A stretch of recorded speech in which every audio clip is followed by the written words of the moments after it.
The Breakfast Show 2021. Well, it's 3 minutes after 8. A very good morning. I'm Julia Wanjiko.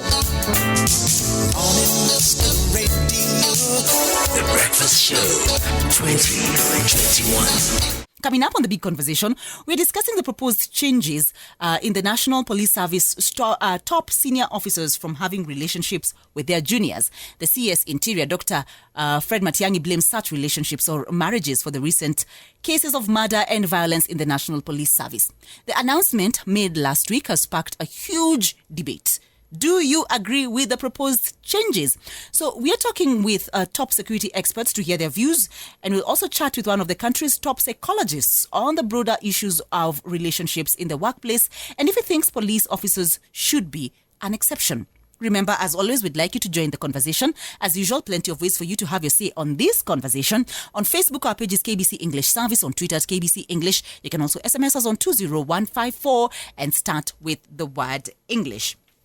So this morning, on the big conversation, we're talking about that big debate that has emerged in the last 1 week. Relationships between officers of the disciplined forces. And in this case, we're talking about police officers. We're delighted to welcome back to the show, after what seems like ages, Tom Nduku, a security expert. Welcome back to the show, Tom. Thank you. I was just asking you earlier, Lipotelia. You know the way Kenyans ask each other. You've been lost. I've been around. It's only you have to fish us out. So you're the ones that have not been fishing you out. Yeah, there has to be a subject matter.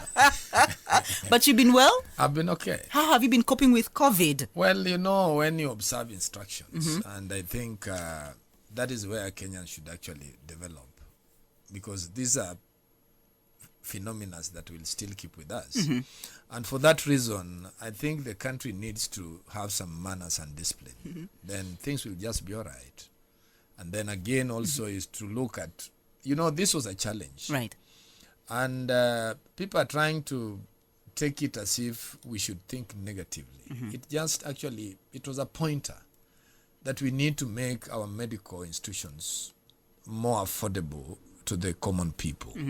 In a way that we can move as a country with positivity to achieve any challenge in good prospect. Right. I think that's actually the challenge here. The issue is not all these things that people are trying to blame the government giving people warnings. No, it's a culture that actually we have developed. We are a community that we like taking things for granted. Actually, this is where we have a problem. And we like debating on every issue. If we were kind enough, the moment this challenge came all over around the world, we had gotten a warning. And to me, I feel that is a challenge. We need to have right people in areas of expertise. We need to have very honest doctors, and we need actually now to course recruitment. Actually, the position must be very clear is that we must actually have doctors everywhere. Now, Tom, the big news of the week has been the state visit by Tanzanian President Samia Suluhu Hassan to Kenya. Kwenye ukumbi huu wa bunge, nadhani ndani hapa kuna wakina Otieno, kuna wakina Boke, kuna wakina Namelok kama ilivyo Tanzania. Lakini pia kuna akina Kilonzo na akina Kioko kama ilivyo Tanzania. Lakini zaidi kuna Muhammad Faki Mwinihaji. Huyu ni seneta wa Mombasa, lakini hili ni jina safi la Kizanzibari. Kwa hiyo hatuwezi kutengana. Mna bahati kwamba nchi zetu mbili, upande mmoja kuna uhuru wa kufanya biashara na upande mwingine kuna suluhu ya kuondosha vikwazo vya biashara. Tom, she has really charmed the whole country and shown us how leaders can have both style and grace, and she left us quite an impact. What did you make of her style of leadership? I think she has started on the correct footing because, one, she is trying to introduce a new culture which probably had lost out, and is giving Kenyans hope and telling Kenyans that if we continue keeping good neighborliness, then we live to prosper. It will not be about Tanzania. It will be about Tanzania and Kenya and other countries within the region. So I think the visit was good. It was a challenge to Kenyans. And I think she also mentioned something. And if I was very observant, when she said that, you have animals that cross over to Tanzania, they got babies from this end and give birth on the other end. Yes. And that one also happens in the human nature, because you would find that we intermarry within the borders. Like you would find my community, there are Luos who are in Tanzania and there are Luos who are in Kenya. So I think the best of what we can make is to have discipline. And also let us not fault the late Magufuli. It was not a question that he didn't like Kenya as a country, but he disliked our behavior. That is actually where he had a problem. So we need also to change. Don't think that the current president will entertain bad behaviors. I think one thing that we must get out from is corruption. Because when you are seen outside here as a Kenyan, people only see you as a problem. Because all our daily newspapers cannot take a month. In fact, you in the media, you can't take a month without saying that there is corruption which has happened in this kind of a ministry or something. Like you see what happened in COVID. That was like, we are just careless. Yes, so it's just an exposure. To me, I think she gave us a very friendly visit. She gave us hope. And if you heard from her, she was looking at more global trade. And in fact, she was talking about infrastructures which can extend. And if you don't know, maybe one time you visit Migori. When Magufuli was doing a road connecting in the Migori end, he did it up to a certain level in Kenya, just to demonstrate for us how roads are done. You see, that was the challenge. So sometimes it's about honesty. I think those people who are also serving government, they should help the president. They are the eyes of the president. A lot of things are happening down there which has got nothing to do with the president. Right. In fact, it's about his aides are the ones who are failing him. Because the president has got so many agencies. If those agencies were working, today I would tell you we would be somewhere very far. Well, the official talks have been dominated by trade, like you said, between Kenya and Tanzania. But we all know that there cannot be trade without security. So what's the state of security cooperation between Kenya and Tanzania and the Great East African region? Well, I've told you what has always been eroding security or bringing blame games within our neighborhoods has been our character.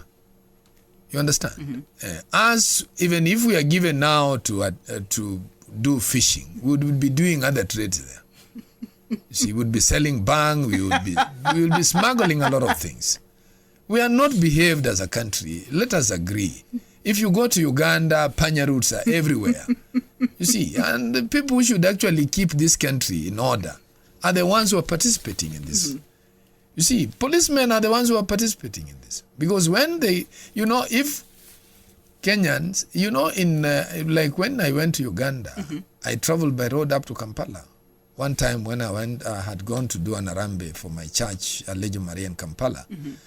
And I would tell you, there were no roadblocks. I met police officers in Kampala.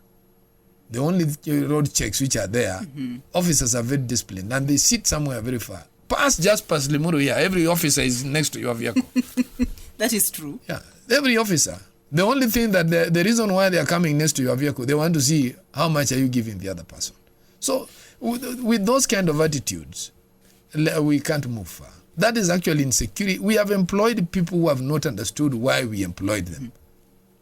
Actually, the reason why you see there is a lot of problems within the police force right now is not a question that the police force is wrong.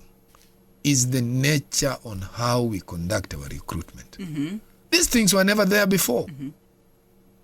In fact, I take for instance, before even you make an order, you need to work on data collection. That is, security ministry is purely science.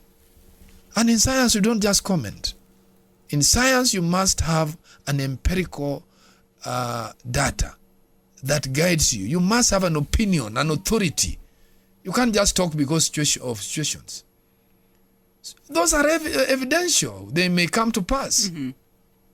But you must work with data. Well, the president just lifted some of the COVID-19 restrictions, Tom, on Labor Day. And once again, the police were under the spotlight. I'm bringing this up now because you mentioned the police. Yes. For the measures they took to enforce the curfew on the roadblocks. Do you think the criticism of the police was fair and the actions that they took to enforce the curfew, especially on roadblocks? I think, this one happens with the officer in charge. Mm-hmm.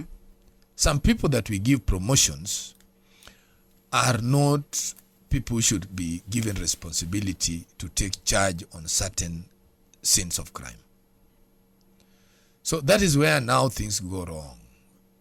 Instead of blaming police officers, you should blame the regional commander. Mm-hmm. Because he's the one who knows he should study some of his officers before he gives them responsibility. Well, I have come, maybe 10 minutes late. There was jam in Nairobi. You can't stop me because the president had said that by 10 there is no vehicle, we should move around. Why then don't you build good roads where we can pass in 5 minutes and we are at home? We must look at circumstances. In this COVID issue, there was a senior officer, I think he must have been in Rift Valley, who got people past the hour. And he stopped them. He gave them sanitizers. He told them you must keep to the government procedure. Mm-hmm. And he let them to go home. And told them you must keep to the order of the government. We need such officers. So it's about now people who hold responsibility to know where do they take who. This is not a question of police misbehavior. It's about the officers who are managing police officers. So when such a thing happens, those are called case management in security issues. These people, I think they don't sit down to review what could have happened yesterday. That's why you see we have a lot of corruption in this country, because we don't go to data. As I've told you, when you want to come up with an issue, we have had curfews. There are areas which have been very volatile. We have had curfews there. How did we treat them? These were not unruly fellows that deserved such kind of treatment. And again, it was to give them an informed opinion. How rude have citizens of this country become? Mm-hmm. What do these people do at night, even when the president has given an order? What they needed to do was to ransack those vehicles and find out, why do you run at night when there is a presidential order? You would find that even there are some contrabands in those vehicles which are being transported at night. That one could have given them an informed opinion on what happens in this country. These were good times. The president gave them an opportunity to have a general overview of the human person. So do you think they wasted that opportunity? They did. Because instead they were harassing people. And when you harass people, the most disadvantageous people are the ones who make a lot of noise. Mm-hmm. Yes. People who do wrong things. They are the ones who are at the top first. So you will need to have people who understand why they are police officers. But it must be a challenge, Tom, when enforcement of health protocols becomes a security issue, because police are expected to enforce guidelines, but they must also do so with sensitivity and understanding. So question is, do they have the patience to do that when people are flouting the rules and endangering others? I want to tell you one thing. Until and when you learn this society, you'd find that there is need sometimes to bring police to effect an order. Mm-hmm. These are people who do not have respect even for themselves. That's why now the police were coming in. If they were disciplined people, today I think the president would have been saying, I have sacked this officer. Mm-hmm. But they are not giving the president time to know what kind of police officers are serving. So it's all the public's fault? It's about the society, it's not about public. When you talk about society, it includes everybody. Yes, so it's the society's fault. Yeah, as a Kenyan country, we must rethink and revalue how we want to bring up our country. That is the challenge. We are not in good footing. This is a country where people can comment even in areas they've made, they are part of the decision. And they just jump because they know some people will support them. must have some area of etiquette. We don't have etiquette in this country. And I do not know what we want our children to achieve. Mm-hmm. I don't know how we want our children to behave in future. So recently, Tom, the Cabinet Secretary for Interior, Dr. Fred Matiang'i, directed the Inspector General of Police, Dr. Hilary Mutyambai, to begin the process of banning marriages between police officers of different ranks. Matiang'i said that by July, a police officer who wishes to marry another officer will have to decide which of them will quit the National Police Service. We will draw the line at this point. We will not touch or affect those who are already married in the service across ranks. But IG and Chairman, we agreed with you that we will draw the line at this point. Senior police officers who opt to have affairs and relations with the junior police officers and they want to marry them, one of them has to leave the service. This is breeding indiscipline in the service and causing harassment on some of our police officers. So, Tom, what was your initial reaction to that announcement by the CS, who says that it is breeding indiscipline and causing harassment among officers to allow them to have relationships or even marry from different ranks? In fact, in that line, I don't think the CS is either acting or from an informed opinion. I would say that, in the profession, we are taught that you can only give your opinion. I won't say that the CS is wrong, but I can give a contrary opinion, which I think he needs to consider. Because I don't think he's acting from any data. Mm-hmm. I gave you an account. Look at the police force that we had in from the pre-independence time up to around 1980. Those officers, and most of them are now retired.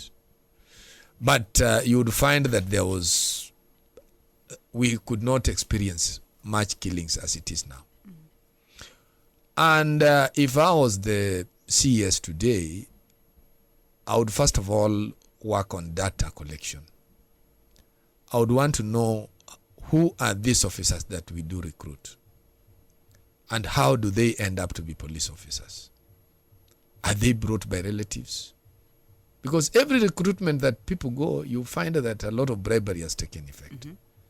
Which means we are employing people not because they want to work, but because there is no work and they want salaries. Mm-hmm. So you would find that in this angle, we may not achieve, we'll just achieve carelessness. And again, it comes to who manages police stations? Who manages guns? Because there is no law which permits an officer to go with a gun to the house. Have this been observed? Mm-hmm. How do we manage our police bases where an officer goes to a changa den with a gun and puts it down and says, let us now drink? So what kind of data did the CS got information from? I want to take you back to something you just said, that the police officers from pre-independence Kenya, yes, to around the 1980s, right, there are many such incidences. Yes. What did they do differently, in your opinion? I think it was the nature of recruitment. Mm-hmm. People went to get employment on an area they wanted to grow with. It was not the opportunity. Right now, it's about opportunity. Mm-hmm. And again, there was no bribery. Considerations were done on merit. That's why senior officers who ended up to be PPOs were people with some sense of beginning. And if you had an officer who is senior in your area, you would see a benchmark that he left behind.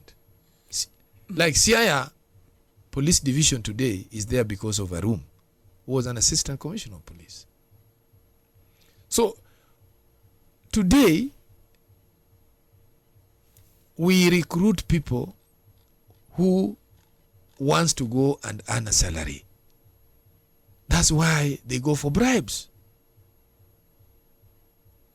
You interact with police quite often. Right. Tom, tell us, is it common to have relationships and marriages between officers? Is this a common occurrence? You know, love affair is something that you cannot control in a society. Mm-hmm. And you can't say that when they meet or make love, they will become careless. The question in this angle is about the people we bring up to be police officers and the society. Mm-hmm. Actually, what I expected the CS to be doing right now is to study the society. These are challenges of the world today. We have a young team that are coming up. How do we conduct our business as police officers? Instead of giving them warnings, you would be urging them that these recent behaviors is not a calling in this kind of a force. Can we learn on how to change? You sometimes talk as a parent. Don't just talk as an employer all the time. You will find nobody to employ tomorrow. Yeah, you will find nobody to employ tomorrow. But what are the dangers, if any, according to you, Tom, of dating and even marriage between police officers? I don't want to work on that because the deaths are everywhere. Yes, but they've also escalated in the police. No, you are service. only talking about police officers because it's about shooting. But deaths are everywhere. Women are being killed. Men are being killed. What I expected the CS to do, you know, Minister for Security is not just a simple ministry. Mm-hmm. That's actually the heart of this country. And it goes beyond. Security is not about keeping guns and running with vehicles chasing thugs. Security is the welfare of this nation, because that is the only man who can get to the president's office with no appointment. Mm-hmm. So he's talking about the future of the nation. Because if he's talking about police officers dying, how many deaths do we record where women have been killed carelessly with men? Granted, but here's what Matiang'i is saying. He's saying that the recent incidents of death and violence between police officers is alarming. But my question is there a spike in such incidents? Let's just isolate the police service. Mm-hmm. Is there a spike in such incidents that should be alarming the bosses at the police service? Well, you know, is now giving officers warning, yes, that senior officers sometimes intimidate their juniors. Mm-hmm. And that one now calls for the administration of police. If they know such kind of things, why have they not disciplined those senior officers? Mm-hmm. How does the recruitment come in? How does the marriage come in? It's about the behavior of senior officers. And they can demote them if they are misusing their authority. So to me, I would want the CS not to go in that angle, mm-hmm. but he should find it as a challenge, in the sense that senior officers who are not living to their standard should either, because I think there are only few areas where senior officers can have authority. Mm-hmm. It's either at the police station or at the police division. Regional doesn't have this kind because they don't have a lot of command. They only supervise. Mm-hmm. So it is him who should, and that is a very meager number. If you compare OCS who are serving in police stations, mm-hmm. there are not many. You can't match them with the police population. So what he needs to do is to look at who is the OCS, who is the commanding police officer in that station, and who are the senior officers. How engaged are they? How mature are they? You understand? You're right. But maybe, Tom, this is an issue that must touch the CS Matiang'i very close, because one of the officers attached to his security detail recently shot dead his wife and also a police officer, and then turned the gun on himself in an incident that is still being investigated. Yeah, because probably he didn't want to face jail. But then you must also realize one thing. Mm-hmm. You know, I'm trying to open up this discussion. Don't look at this security issue as a matter of taking a gun and keeping security in the building. I've told you one thing, security issue is about economy. You know, to me, I want Matiang'i to be thinking on what is the welfare of these people? What are frustrations these people are getting? Let's say, for instance, I'm staying with you and we are officers. Yes. I told you that, this month I'll pay for medical bills of my mom. Here comes a situation again, your mom is in the hospital. You also say, now, we have nothing to eat. And we have children here who are crying, you see. And sometimes you ask me money rudely. You women, you have another sound that sometimes come out which is not very regular. And you see, you would be saying that's why, I still see you coming late and, I know you have an affair with so-and-so. See, those kind of carelessness. So when you want to talk about guns, is who works. I told you guns must be regulated. And you also said there's no law that allows a police officer to go home with a gun. Yes. Actually, guns should be kept at the station. That's why in any station there is a police major, a senior sergeant, who keeps record of all bullets and all guns, in and out. And even officers who are keeping guard to senior officers should be surrendering guns in the nearest police station. Has this been observed?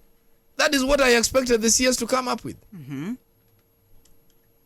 see, he has to live from an informed position. What data did he collect?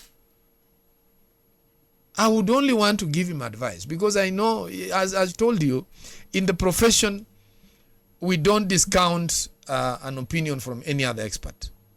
But we only build an opinion to help the other expert form a more stronger opinion. Tell us something, Tom, about the reforms that have been introduced into the training of police officers. Has such training embraced emerging social and personal challenges that officers may face? About welfare is about the growth of a society. And the growth of a society, there are certain disciplines that you can't be talking about a police officer who has been recruited if he didn't get that from his family. And instead of crying, we have other ministries which actually should even be helping the Honorable Cabinet Secretary in view of bringing up the society as it was there then. Let me give you for an example. When I was young, I came to meet a politician. So I think it must have been J.B. Omondi, who was PS, when I was in Maranda High School. And we had a party celebrating those who were living. So we had to look for somebody to come and address us. But today, what kind of politicians do we have? They go everywhere, even in birthday parties. It's about society. Please. This bad behavior is about society. No. If you're just joining us on the big conversation this morning, we are discussing one of the biggest debates that have emerged in the last 1 week, relationships between police officers and of the disciplined forces. In this case, I beg your pardon, police officers. Last Friday, the Cabinet Secretary for Interior, Dr. Fred Matiang'i, directed the IG of Police, Hilary Mutyambai, to begin the process of outlawing marriages between men and women in uniform. The CS linked these relationships to violence, harassment, and indiscipline among members of the National Service. So the announcement made last week has sparked a huge debate. And my question to you this morning is whether you agree with the proposed changes. We are speaking to top security experts, hearing their views, and also we will chat with one of the country's top psychologists on the broader issues of relationships in the workplace and if he thinks police officers should be an exception. Later, we'll also hear the views of Dr. Chris Hart, the renowned psychologist and columnist who specializes in relationships. My guest in studio this morning is Tom Nduku, a security expert. We welcome your questions, your views, your suggestions, and comments on Facebook, KBC English Service, and on text 20154. Start with the word English. Well, Dr. Hunt says that people should look for romantic connections as broadly as possible, especially the popular online dating. But there are dangers to making connections with people on Facebook or social media, and we have had many such incidents. What are the dangers, Tom? Well, there's something I wanted to bring. You know, as I told you, and I want to agree with my colleagues who have just spoken, because you see, when we were growing up, I don't know when you were in secondary school, but I think when I joined the provincial school, Maranda High School, and there was a certain category of girls' schools that I could not talk to. Yeah, because I was in a provincial school anyway. Yeah, even the lady I was dating in primary, I would not talk to her because, you know, there's some stature that I've achieved. You understand? And I knew that even if we are moving, we would not go anywhere. So, in fact, even the other day I was addressing some students in Ugenya High School, and I told them, during my time, we were not pro-work girls. One, they used to defeat us. And they were doing art, so we didn't consider them. But we would shop for Ngia girls who were doing sciences like us. So there was some level of challenges. These are not being observed today. People are observing money. That is where the problem is. You see, that's why I told you, even in the Facebook that we are talking about, it's about money. You know, Julia, like Mia Maluo, to see a Muzungu in my hand with a lady was unheard of. But today they are there. What has happened to the society? We are lacking elders. We are lacking people who should actually teach us how the society should be. That is where we have a problem. So all these things are not security issues. These are things that the ministries concerned must sit down. There is always an allocation. Why don't they have experts? Why don't they even pay you here to actually educate the people on what kind of a society we want to achieve? Recently, Tom, there was a big TV expose on guns for hire, and the police through the DCI came out to refute the allegations in that report. Here is the DCI boss, George Kinoti. A pistol which was presented having been given by the police officers in the history of the National Police Service. We have never stocked, charged a firearm. Myself, for over 28 years service, I have never seen charge a pistol. The report therefore failed basic test of journalistic ethics and standard and was surrounded in what seemed to be a deliberate, malicious attempt to discredit and humiliate the National Police Service. You watched that report and the subsequent denial that the guns being used by criminals belong to the police. What's your take? I think that one was wrong. One, the DCI should know that even if those guns were not belonging to the Kenyan government, but they could be guns that have made crimes in other countries and we have them here. What they needed to do was to trace and find out. If actually you had been observant, those guns, bullets, uniforms were coming from police stations. They needed to have understood what kind of a police workforce do they have. Finally, you know, in such kind of areas, if you are a person of authority, you either keep quiet, do your homework properly, then come and address it when you have facts and what you intend to stamp an authority on. Either you've gotten the officer, now you are parading him and tell him that this one we are going to dismiss in the force. But you just don't, because those analysis could have come. Now he's asking that officer who had given out the guns, how did it come to your possession?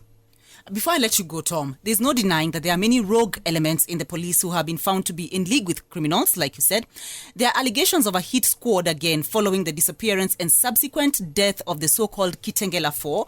Here's the IG of Police, Hilary Mutiambai, ordering investigations into that saga. I've directed the DCI team from Homicide Unit to come up with a special team to investigate this matter to the bottom of the matter, and will not stop until we get the perpetrators of this offense. So the investigations are underway, but do the police also have inside these squads who can carry out extrajudicial executions? Well, that one is not allowed, but I think what is allowed in the police force is that when you find that there are some people who have become a nuisance, then you need to parade their names.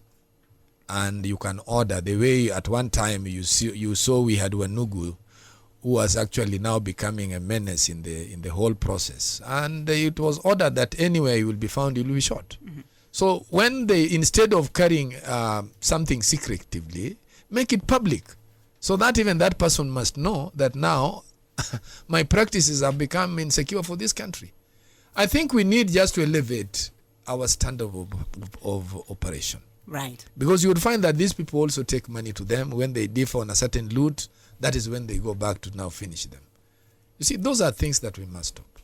That's a good place to end the conversation with our friend back on the show after such a long break, Tom Nduku, who is a security expert. This morning, we've been talking about one of the biggest debates that has emerged in the last 1 week, relationships between officers of the disciplined forces, and in this case, police officers.